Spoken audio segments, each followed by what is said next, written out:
TDP. ఒక నియోజకవర్గంలో సొంత పార్టీ నేతలు చేస్తున్న ఆర్తనాదాలు ఇవి. ఎమ్మెల్యే చేతుల్లోంచి పార్టీని రక్షించకపోతే పార్టీ బతికి బట్ట కట్టే పరిస్థితి లేదంటున్నారు. ఒకప్పుడు ఆమె కోసం నిలబడి సొంత పార్టీ నేతలపై తిరగబడి ఎమ్మెల్యేని చేస్తే తామే ఇప్పుడు కానివారం అయ్యామంటున్నారు. పల్లకి మోసిన వారిని పక్కన పెట్టి చెయ్యి తడిపే వారిని చేరదీస్తున్నారంటూ ఆగ్రహావేశాలతో రగిలిపోతున్నారు. అధిష్టానం దూత అంటూ ఒక వ్యక్తిని రంగంలోకి దింపి అక్రమ వసూలు చేస్తున్నారని అధిష్టానానికి ఫిర్యాదుల మీద ఫిర్యాదులు చేస్తున్నారు. అందుకే మా చేతులతో నాటిన మొక్కని తామే పెకిలిస్తామంటున్నారు. అసలింతకీ ఆ ఎమ్మెల్యే మీద సొంత పార్టీలోనే ఎందుకంత వ్యతిరేకత? ఆమె వెంటే ఉండి పక్కదారి పట్టిస్తుంది ఎవరు? Let's watch.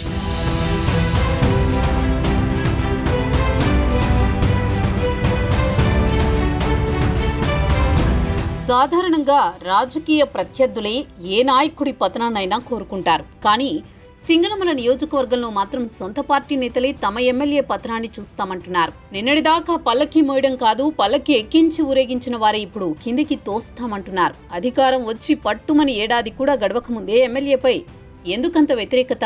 అది కూడా సొంత పార్టీ వారి నుంచే ఎందుకు ఇలాంటి పరిస్థితి అన్న ప్రశ్నలేసుకుంటే 2019 ఎన్నికల ముందు నుంచి జరుగుతున్న పరిణామాల గురించి చెప్పుకోవాలి. ఎస్సీ రిజర్వ్ నియోజకవర్గం సింగనమలలో మొదటి నుంచి టీడీపీలో విభేదాలు కొనసాగుతున్నాయి. గతంలో ఇక్కడ సెమంతకమణి కుటుంబమే టీడీపీని లీడ్ చేస్తూ ఉండేది. 2014లో సిట్టింగ్ ఎమ్మెల్యే యామిని బాలపై తీవ్ర వ్యతిరేకత రావడంతో బండారు శ్రావణి అనే యువ నాయకురాలికి టీడీపీ ఇక్కడ అవకాశం ఇచ్చింది. మొదటి నుంచి టీడీపీతో ఉన్న కుటుంబం కావడంతో నియోజకవర్గ బాధ్యతలను శ్రావణికి పూర్తి స్థాయిలో అప్పజెప్పింది అధిష్టానం. రాజకీయాలకు కొత్తైన యూత్ కావడంతో శ్రావణి బాగా పోరాడారు. కానీ 2019 ఎన్నికల్లో జగన్ వేవ్లో ఆమె ఓటమి తప్పలేదు. ఆ ఓటమి మామూలు ఓటమి కాదు. రాష్ట్రంలో పులివెందుల తర్వాత ఆ స్థాయిలో వైసీపీకి మెజారిటీ వచ్చిన నియోజకవర్గం సింగనమల. ఎందుకంతలా టీడీపీ పతనమైందంటే శ్రావణి ఒంటెద్దు పోకడలే అనే విమర్శలున్నాయి. ఇక్కడ సీనియర్ నాయకులుగా ఉన్న నరసానాయుడు, కేశవరెడ్డిలను కలుపుకొని పోకపోవడం వల్లే అంత దారుణమైన ఫలితాలొచ్చాయని అంతా చెబుతూ ఉంటారు.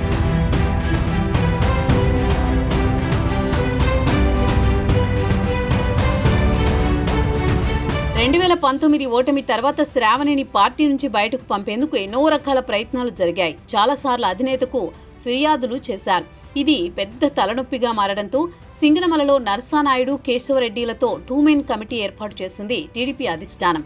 సరిగ్గా ఇదే సమయంలో కొందరు నాయకులు శ్రావణికి అండగా నిలబడ్డారు. వారిలో ముఖ్యంగా సింగనమల మండలానికి చెందిన లాయర్ ఈశ్వర్ రెడ్డి, మండల కన్వీనర్ గుత్తా ఆదినారాయణ, మాజీ జెడ్పీటీసీ చింతంబరి దొర, చిదానంద నాయుడు, గుర్రం లక్ష్మీనారాయణ, తరిమిల పెద్దిరెడ్డి, బుక్కరాయి సముద్రం మండలానికి చెందిన సీనియర్ నాయకులు పసుపుల హనుమంతరెడ్డి, కొర్రపాడు ఎంపీటీసీ ఆదినారాయణ, నార్పల మండలానికి చెందిన ఆకుల ఆంజనేయులు, మాజీ ఎంపీపీ ఆకుల అరుణ, గార్లదిన్నె పుట్లూరు, ఎల్లనూరు మండలాల సీనియర్ నాయకులు ఆమెకు మద్దతిచ్చారు.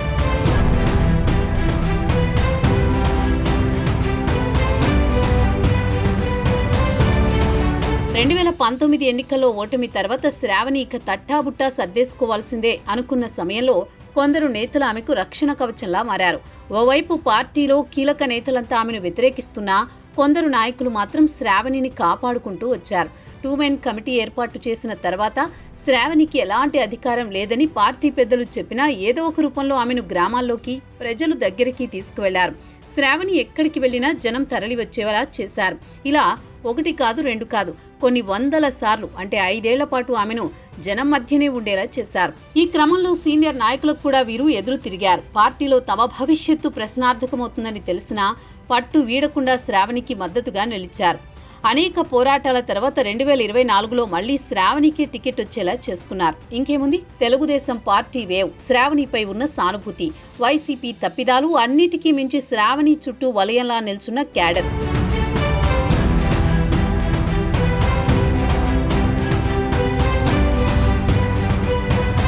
ప్రాణాలు పణంగా పెట్టి పనిచేయడంతో మంచి మెజారిటీతోనే ఆమె విజయం సాధించారు. శ్రావణి ఎమ్మెల్యే అయ్యాక సీన్ రివర్స్ అయింది. టీడీపీలో క్యాడర్ మొత్తం కొత్త శ్రావణిని చూశారు. మరి ముఖ్యంగా ఆమె వెంట ఇన్నేళ్లు నడిచిన నాయకుల మైండ్ బ్లాంక్ అయింది.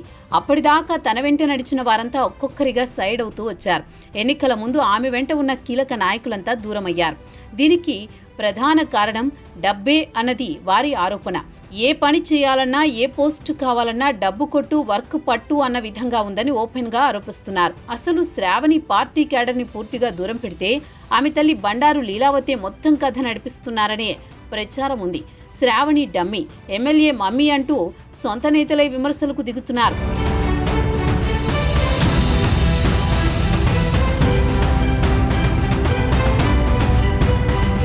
అధిష్టానం ప్రతినిధి అంటూ నెల్లూరు జిల్లాకు చెందిన ఒక వ్యక్తిని రంగంలోకి దింపారనే ఆరోపణలు వస్తున్నాయి. ఏ పని జరగాలన్నా ఆ వ్యక్తిని అడ్డం పెట్టి డబ్బు వసూలు చేస్తున్నారనేది ప్రధాన ఆరోపణ.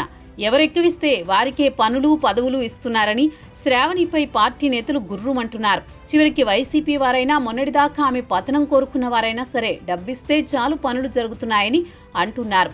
వసూళ్ల వ్యవహారం శృతి మించడంతో ఇన్ఛార్జి మంత్రి భరత్ సమక్షంలోనే సింగనమల నేతలు కయ్యానికి దిగారు. ఎమ్మెల్యే వైఖరి మీద మంత్రి ఎదుటే తీవ్రస్థాయిలో విరుచుకుపడ్డారు. ఈ క్రమంలో అక్కడే ఉన్న ఎమ్మెల్యే వర్గానికి చెందిన వారు వాగ్వాదానికి దిగడంతో పరస్పరం దాడి చేసుకునేదాకా వెళ్ళింది. రగడ కాస్త రాళ్లు రువ్వుకునేదాకా రావడంతో పోలీసులు ఎంట్రీ ఇచ్చారు.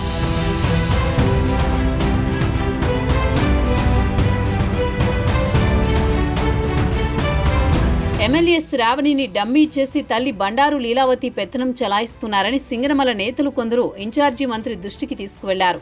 ఎమ్మెల్యే తల్లితో పాటు మొన్నటిదాకా అక్కాబావల పెత్తనం కూడా కొనసాగిందని చెప్పుకొచ్చారు. నాయకులు ఎమ్మెల్యే ఎదుటే ఆమె గురించి ఇలా మాట్లాడడంపై మంత్రి భరత్ కూడా విస్తుపోయారు. ఏంటిదంతా అంటూ ఎమ్మెల్యేని ప్రశ్నించినట్టు సమాచారం. ఇలా 1-2 కాదు, ఎన్నో అంశాల మీద టీడీపీ అధినేత చంద్రబాబు, మంత్రి లోకేష్, ఇన్ఛార్జి మంత్రికి, అబ్జర్వర్లకు చెప్పినా ఎలాంటి ఫలితం లేదని సింగనమల తమ్ముళ్లు విసిగిపోయారు. అందుకే ఎమ్మెల్యే అయ్యేదాకా ఆమెకు పిల్లర్గా ఉన్న వారంతా ఇప్పుడు ఏకమయ్యారు. సేవ్ టీడీపీ నినాదంతో అధినాయకత్వం దగ్గరికి వెళ్లబోతున్నారు. అధిష్టానం ఇకనైనా స్పందించకపోతే నియోజకవర్గంలో టీడీపీ ఉండదని చెబుతున్నారు. ఒకవేళ అధిష్టానం ఎలాంటి చర్యలు తీసుకోకపోయినా తామే పార్టీని బాయ్కాట్ చేస్తామని హెచ్చరిస్తున్నారు.